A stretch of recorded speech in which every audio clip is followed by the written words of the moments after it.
கர்த்தர் நல்லவர். இன்றைய வேதவசனம் ரோமர் 12ஆம் அதிகாரம் 2ஆம் வசனம்.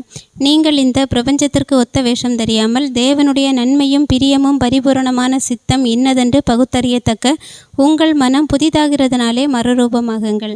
கர்த்தர் இன்னைக்கு நமக்கு கொடுத்துருக்கிற வார்த்தை, உங்கள் மனம் புதிதாகிறதுனாலே மறுரூபமாகுங்கள்.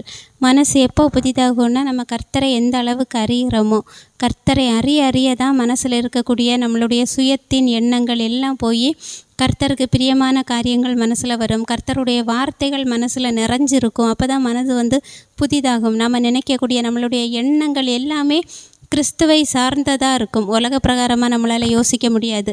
வசனம் சொல்லுது, நீங்கள் இந்த பிரபஞ்சத்திற்கு ஒத்த வேஷம் தெரியாமல். இதை கேட்கும்போது சில பேருக்கு தோணலாம், நானும் மனுஷன் தானே, நானும் இந்த உலகத்தில் தானே வாழ்கிறேன், அப்போ இந்த உலகத்தில் இருக்கிற மாதிரி தானே நான் இருக்க முடியும். அப்படியெல்லாம் நிறைய பேர் அதை வார்த்தைகளை ரொம்ப யூஸ் பண்ணுவாங்க. ஆனால் நம்ம மனுஷங்க தான், இந்த உலகத்தில் தான் இருக்கோம். ஆனாலும் இந்த உலகம் முழுவதும் நன்மையினால் நிறைஞ்சிருக்கல்ல. இந்த உலகத்தில் நிறைய அசுத்தங்கள் இருக்குது, தீமைகள் இருக்குது, தீமையான காரியங்கள் நிறைய இருக்குது.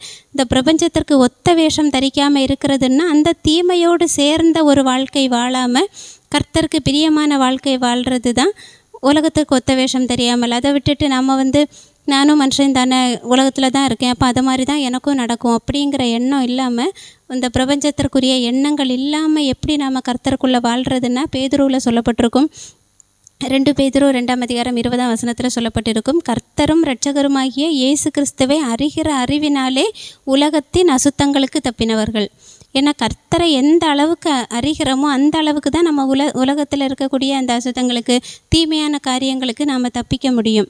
மற்றபடி நம்ம நானும் மனுஷன் தானே, எனக்கு இதெல்லாம் நடக்கும்னு நாம் நினச்சிக்கிட்டு இருந்தால் கண்டிப்பாக உலகத்தில் என்னெல்லாம் நடக்குதோ எல்லா தீமையான காரியங்களும் நம்மளுடைய வாழ்க்கையில் நடந்துக்கிட்டே இருக்கும்.